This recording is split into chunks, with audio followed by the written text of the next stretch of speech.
You ever look at your phone, your laptop, and maybe the smart speaker in your kitchen and notice they all have the exact same time, right down to the second? It feels, well, simple, right? But behind that shared clock is this massive hidden challenge, getting billions and billions of devices to agree on what time it is. So today, let's pull back the curtain on this unseen orchestra that's basically conducting our entire modern world. And for this deep dive, we're going to be leaning on the book Synchronization in Wireless Sensor Networks. It really gives us an inside look at one of the most critical yet kind of overlooked challenges in all of modern tech. Okay, to really get a feel for this problem, picture this. You've got a whole orchestra on stage, ready to play something beautiful. But the violinist's watch is 2 seconds fast, the cellist's is a second slow, and the drummer is off by just half a second. What do you get? Well, it's not music. It's just chaos, total noise. And that, right there, is exactly the problem our digital world is facing every single moment of every day. Now, that digital orchestra, it's got a technical name, of course, a wireless sensor network. This is the vast, invisible web of tiny devices that are all around us, constantly sensing things, talking to each other, and trying their best to work together. A really good way to think of a wireless sensor network, or WSN, is like a digital nervous system for the real world. You've got literally countless tiny sensors out there monitoring everything from the weather to factory machines. And here's the kicker. There's no central boss, no conductor telling them what to do. They have to cooperate all on their own to get the job done. So, why is it so critical for this digital orchestra to play in perfect time? Well, it turns out that having a shared sense of time isn't just a nice-to-have feature. It's the absolute foundation for almost everything these networks do. And believe me, the stakes are incredibly high. I mean, think about it. Without a shared clock, everything just completely falls apart. For sensor data to mean anything, you have to know when it was collected. That's state of fusion. To save precious battery, these little sensors have to coordinate when to go to sleep and when to wake up.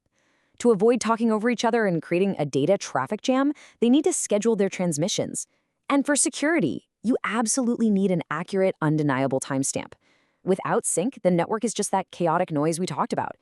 But getting this kind of precision, it comes at a real cost. You see, keeping time isn't free. In fact, research shows a tiny sensor can spend up to 17% of its very limited battery life just on the task of staying in sync. So this tells us the challenge isn't just about being accurate, it's about being incredibly efficient. So if it's this important, why is it so hard? Well, it's because the engineers building these things are fighting against two fundamental, absolutely relentless forces of nature. Let's meet the twin villains that make synchronization a constant uphill battle. On one hand, you've got clock drift. The simple fact is, no two clocks are perfect.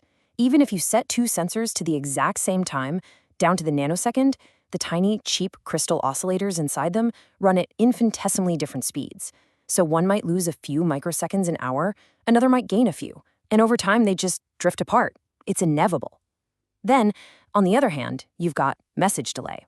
When one sensor needs to ask another for the time, that message doesn't just teleport there.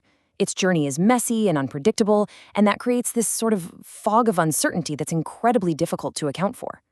And in engineering terms, that drift is caused by something called clock skew. That's the tiny difference in the rate, or the speed at which two clocks tick. The actual time difference between them at any given moment, that's the clock offset. Any solution that's going to work has to solve for both of these things.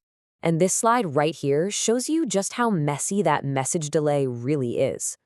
You see, the time a signal spends actually flying through the air, that's the propagation time, it's tiny and it's pretty predictable. The real problem, the part that's non-deterministic, is everything else. Delays in the software, waiting for the network to be clear, these are the things that vary wildly from one moment to the next and introduce these massive, unpredictable errors. So, how in the world do engineers actually defeat these villains? Well, they've developed a kind of playbook with a few core strategies to get that entire orchestra playing from the same sheet of music. Let's take a look. Okay, so the two fundamental approaches are sender-receiver synchronization, or SRS, and receiver-receiver synchronization, or RRS. One is basically like a direct two-way conversation, and the other is a bit more like two people eavesdropping on a public announcement and then comparing notes afterward. The sender-receiver method is probably the one that makes the most sense at first glance. It's pretty intuitive. So one node sends a message to another. The second node gets it and sends a message right back. By timing that whole round trip, the first node can make a pretty good guess at the network delay and then calculate its clock offset. It's a direct back-and-forth handshake. Now, the receiver-receiver approach. This one is really clever. Instead of talking directly to each other, two nodes, let's call them A and B, they just listen to a third reference node. When that reference node sends out a broadcast, like a little flare, both A and B simply record the time they heard it on their own local clocks. So here's how that works in practice. A reference node sends out its signal. Node A hears it at, say, 0.05 of a second past 10 o'clock on its own clock.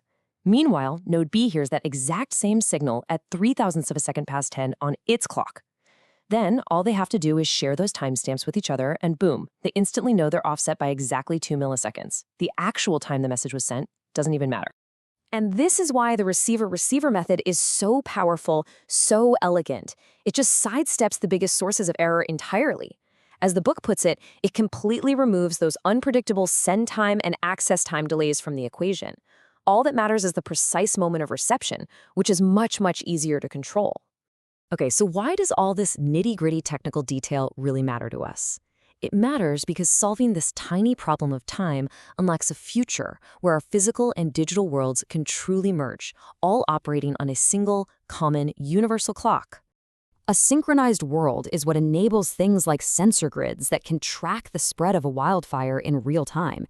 It's what makes a truly smart home possible, where your lights, your thermostat, and your security system all act as one single intelligent unit.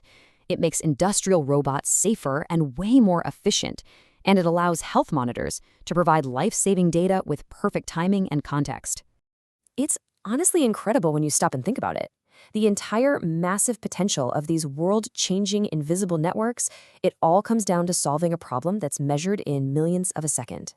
So the next time you glance at your phone and your computer and see they show the exact same time, just remember that unseen orchestra working tirelessly behind the scenes.